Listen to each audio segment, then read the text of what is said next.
I believe in this great and beautiful country. I have studied its roots. I have gloried in the wisdom of its magnificent Constitution.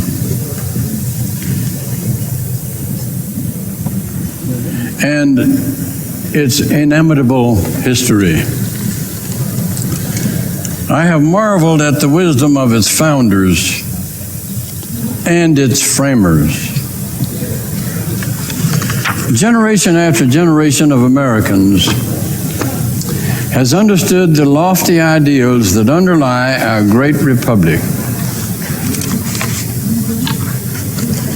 I have been inspired by the story of their sacrifice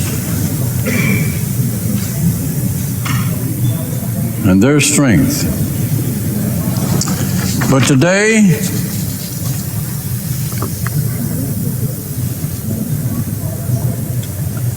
I weep for my country. I've watched the events of recent months with a heavy, heavy heart. No more is the image of America one of strong yet benevolent peacekeeper. The image of America, Madam President, has changed. Around the globe, our friends mistrust us. Our word is disputed. Our intentions are questioned.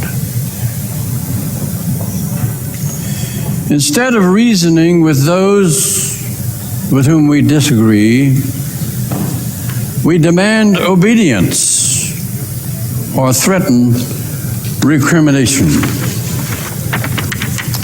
Instead of isolating Saddam Hussein, we seem to have succeeded in isolating ourselves. We proclaim a new doctrine of preemption, which is understood by few, but feared by many. We say that the United States has the right to turn its firepower on any corner of the globe which might be suspect in the war on terrorism. We assert that right without the sanction of any international body. As a result, the world has become a much more dangerous place.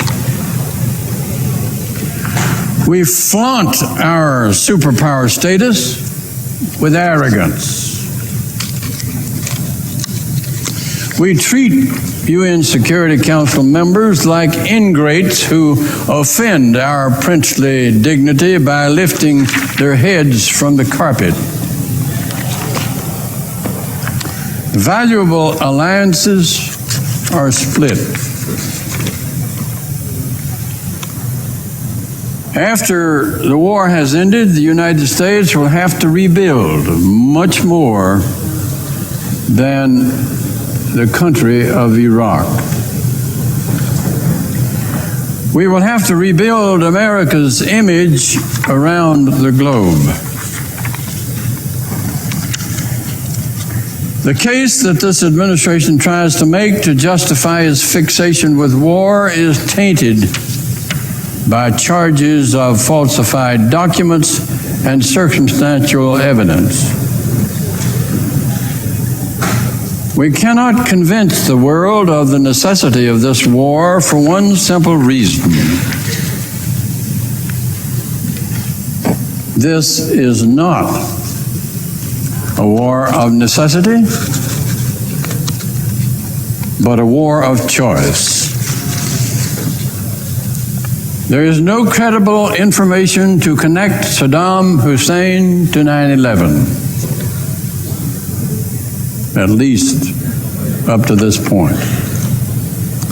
The Twin Towers fell because a worldwide terrorist group, Al-Qaeda, with cells in more than 60 nations, struck at our wealth and our influence by turning our own planes into missiles, one of which would likely have slammed into the dome of this beautiful capital, except for the brave sacrifice of some of the passengers who were on board that plane. The brutality seen on September 11 and in other terrorist attacks we have witnessed around the globe are the violent and desperate efforts by extremists to stop the daily encroachment of Western values upon their cultures. That is what we fight. It is a force not confined to territorial borders. It is a shadowy entity with many faces, many names, and many addresses. But this administration has directed all of the anger, fear, and grief which emerged from the ashes of the Twin Towers and the twisted metal of the Pentagon towards a tangible villain, one we can see and hate and attack. And villain he is. But he is the wrong villain. And this is the wrong war. If we attack Saddam Hussein, we will probably drive him from power. But the zeal of our friends to assist our global war on terrorism may have already taken flight. The general unease surrounding this war is not just too orange alert. There is a pervasive sense of rush and risk and too many questions unanswered. How long will we be in Iraq? What will be the cost? What is the ultimate mission? How great is the danger here at home? A pall has fallen over the Senate chamber.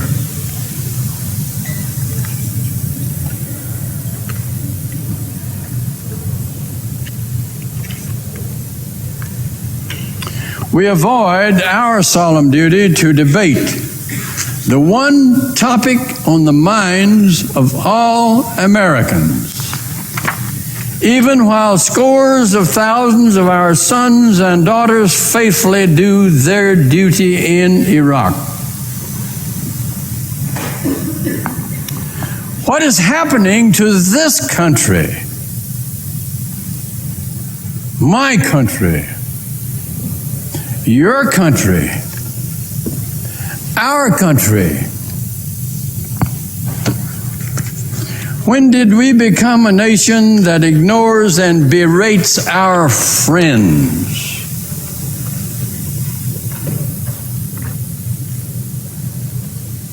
And calls them irrelevant? When did we decide to risk undermining international order by adopting a radical and doctrinary approach to using our awesome military might?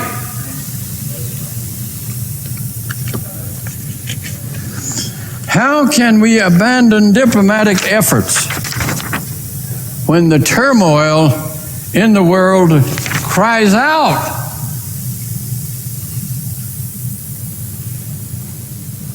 for diplomacy? Why can this president not seem to see that America's true power lies not in its will to intimidate, but in its ability to inspire?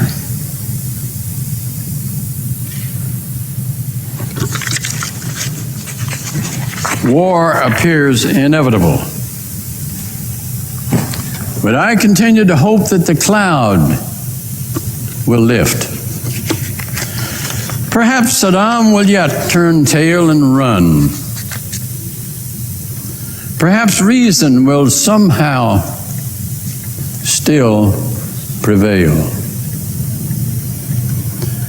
I, along with millions,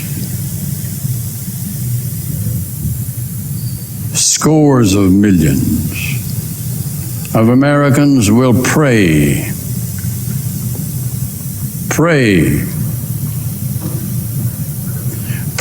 for the safety of our troops,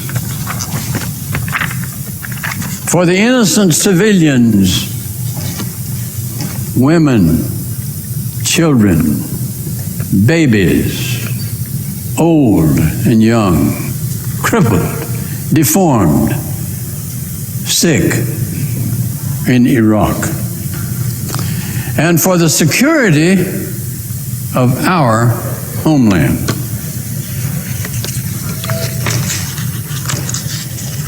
May God continue to bless the United States of America in the troubled days ahead. And may we somehow recapture the vision which for the present eludes us.